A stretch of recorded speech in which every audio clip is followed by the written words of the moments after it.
Okay, hello everyone. This is a lecture for Chapter 3 on Unit N, Forces for Motion. Okay, so kinematic chain is the first topic. And what kinematics is a mathematical description of motion. And this chain means that we can relate position, or position vector. Where'd my pen go? So we can relate position, velocity, and acceleration by taking the time derivative. Meaning, and remember, time derivative just means the slope of position versus time gives us velocity. The slope of velocity versus time gives us acceleration. Particle moves along the x-axis according to the equation x equals 2 plus 3t minus 1t squared, where x is in meters and t is in seconds. At t equals 3 seconds, find the position of a particle, its velocity, and its acceleration. Okay, so let's insert a slide here. So it's 2 plus 3t minus 1t squared. So x equals 2 plus 3t minus t squared. So if derivatives are kind of new, maybe you're in pre-calc or just still doing Calc 1 and you guys haven't gotten there yet, please look at the appendix in the back of Book N. Appendix A, which starts on, I'm just looking right now, starts on page 241, goes through differential calculus and everything that you need to know for calculus, at least for our purposes. Okay, but in general, what do we need to know? We need to know how to take the derivative, in this case, of a power law. So t to the n. If we take the derivative of t to the n with respect to time, we bring the power down in front, n, t, and then we reduce this power by 1, n minus 1. That's all we really need to know for this problem. And again, look through that appendix for a lot more details on calculus and how actually this is derived. Okay, so part A asked, what is the position at 3 seconds? Okay, so that we're just plugging in time into this equation. So x equals 2 plus 3 times 3 minus 3 squared. So that's 2 plus 9 minus 9, x equals 2. Okay, that's part A. Part B says, what is,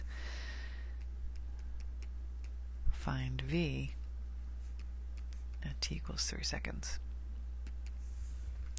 Okay, so now we look back at our kinematic chain, and we know if we want velocity, we can take the time derivative of position. This is just that velocity in the x direction, because in this case we're talking about just one-dimensional motion. Okay, so we're taking the time derivative of this equation up here. Okay, so the time derivative of the first term is 2 is just a constant. The derivative of that is 0. So think about it, it's just if you have a constant, the slope of that is 0. Okay, 3t, our power of n is 1. The 3 just stays there. So 3 times 1. And then we do t to the n minus 1. So that's t to the 0. Multiplied all those. Okay, and then our last term we have a negative 1. We bring the power of 2 down in front. T to the n minus 1, so that's 1 in that case. T to the 0, anything to the 0 is just 1. So that simplifies to 3 minus t2. Gives us our x velocity as a function of time. So now we can plug in what is our x velocity at 3 seconds. It's 3 minus 2 times 3 equals negative 3. Okay, and then the last part, find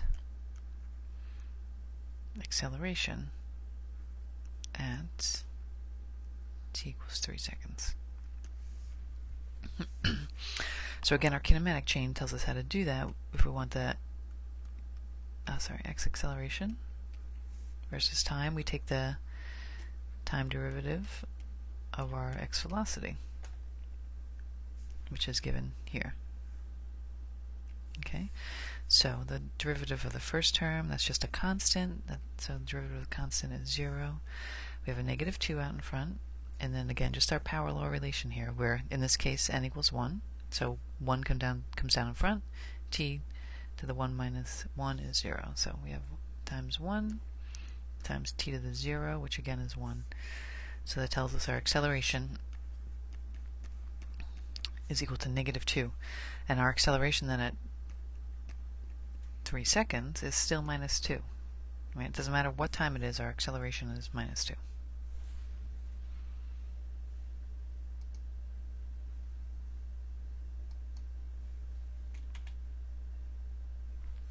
Okay, so as I keep saying, we want you to think about a derivative as a slope, right? And so we can actually relate position, velocity, and acceleration graphically as well in terms of slope.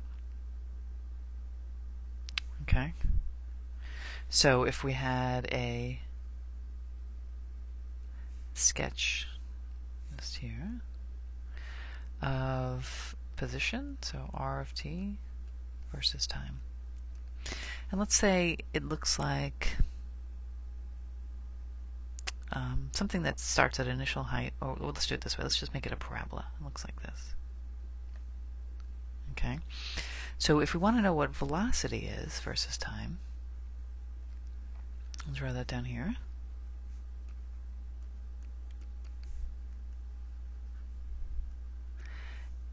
We can kind of match up our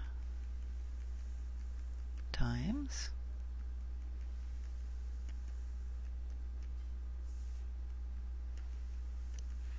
And take a look.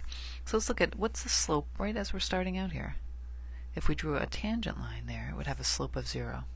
So that means our velocity is starting out at 0. Now let's look at our next line. If we draw a tangent line there, it's got a positive slope. So we have some positive value for our velocity. And if we draw a tangent line here, it's a positive slope as well, but it's a greater slope, right? It's a steeper line, so that means it's got to be more positive. And then even more so here, right? And so it keeps increasing like that.